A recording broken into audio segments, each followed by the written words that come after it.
दिवाळी पाडव्यानिमित्तानं आज श्री विठ्ठल रुक्मिणी मातेचं दर्शन घेण्याकरता पंढरपूरमध्ये राज्याच्या कानाकोपऱ्यातून भाविक दाखल होण्यास सुरुवात झाली आहे। आज 3:30 मुहूर्तांपैकी एक मुहूर्त मानला जातो। विठुरायाचं दर्शन घेऊन भाविकांनी दिवसाला सुरुवात केली आहे। आढावा घेतला आपले प्रतिनिधी अभिराज जुबाळे यांनी। विठोबाचे राज्य आम्हा नित्य दिवाळी असं संतांनी लिहून ठेवलेलं आहे आणि आज दिवाळी पाडवा आहे।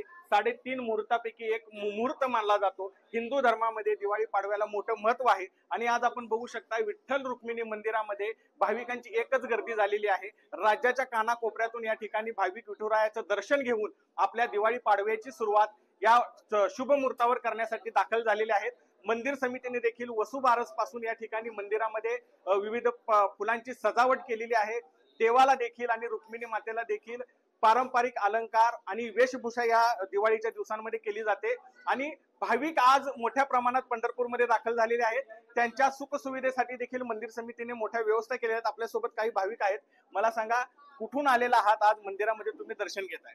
आम्ही पुण्याहून आलोय। आज दिवाळीच्या पाडव्या निमित्ताने आम्ही विठू माऊलीचं दर्शन घेण्यासाठी आलो होतो। जवळपास 1.5 तास झाले आम्ही रांगेत आहे। दर्शन वगैरे आम्हाला विठू माऊलीचं रूप पाहून खूप आनंद वाटला आणि 3:30 मुहूर्तापैकी एक मुहूर्त आहे म्हणून आम्ही विठू माऊलीचं दर्शन घेतलं। राज्याच्या कानाकोपऱ्यातून भाविक येत आहेत आणि जवळपास आज दर्शनाला 1.5 ते 2 तासाचा कालावधी पदस्पर्श दर्शनाला आणि मुखदर्शन हे अवघ्या अर्ध्या तासामध्ये होताना दिसत आहे। अभिराज जुबाळे, लोकशाही मराठी, पंढरपूर।